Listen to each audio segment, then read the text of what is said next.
When you were looking at pilot season and you saw a genre show, like what was the appeal? Were you looking specifically to do something slightly different? Sometimes, the trick with pilot season is you kind of go in with an open mind. You don't know.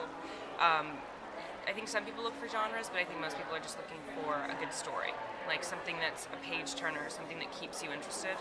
And I go through phases like anyone else, and you'll go through like you're really into that superhero like powers and sci-fi genre, and it stood out to me, and it seemed like something that I would watch, and I think that's sort of the first step in the right direction when you're like, I think this is something we're pursuing. So right.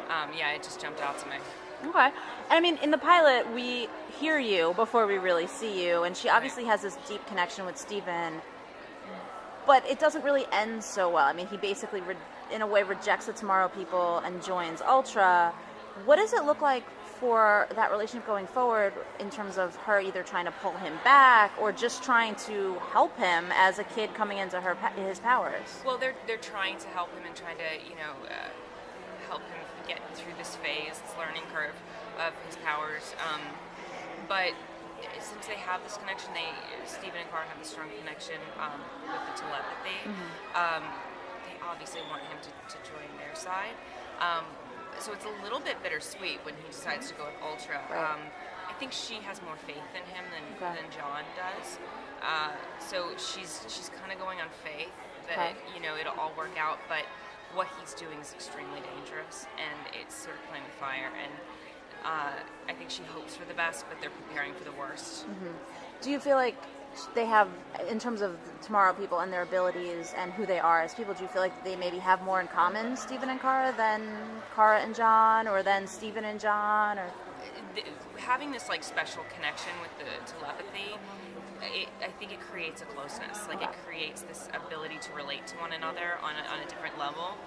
So Steven and Kara having that, it's definitely something that maybe John and Kara don't have together, or John will never have with Steven. And boys will be boys, and there'll be a bit of a competition between the two of them for a lot of things. Well, I was going to say, it seems like that's the automatic love triangle right there. Right, so. right. So you'll see a lot of friction with them, but that's sort of the battle that Kara has with her feelings. It's like she has this kind of automatic closeness with Steven just based on the telepathy connection, but then she's with John. So, right. Decisions.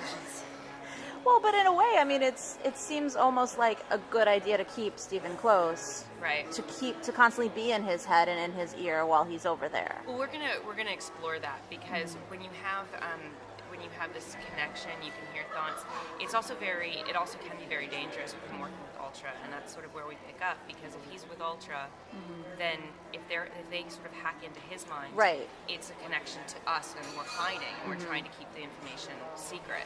So that's the other problem, is you could be putting the Tomorrow People in jeopardy if you keep that line of communication open. Okay. They call themselves, or society calls them, the Homo superiors, as opposed to just humans with a genetic mutation.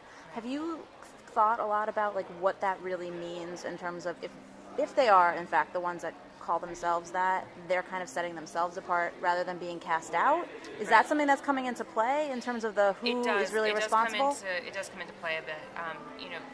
Because in every other sense, apart from the extra powers, they are like regular people. Right.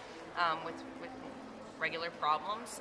So there's problems with the superpowers, but I think they're saying, Homo superior is a way to sort of separate themselves, because they're already sort of isolated and they're already in hiding. So it's sort of just a branding thing. Right. But saying that they're people with these extra powers.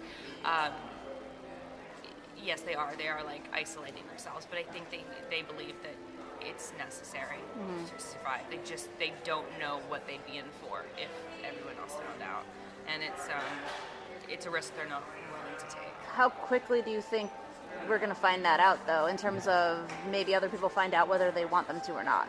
I think we're actually going to explore that very quickly. Okay. And what people's reaction are, like especially people without powers, and our show is essentially based in reality. Like normal people are normal people, and when they see superpowers, they're like, "That's a superpower. Like that doesn't exist." So it should be interesting to see how certain human characters, how they would react to knowing that this is happening or happening to somebody they know.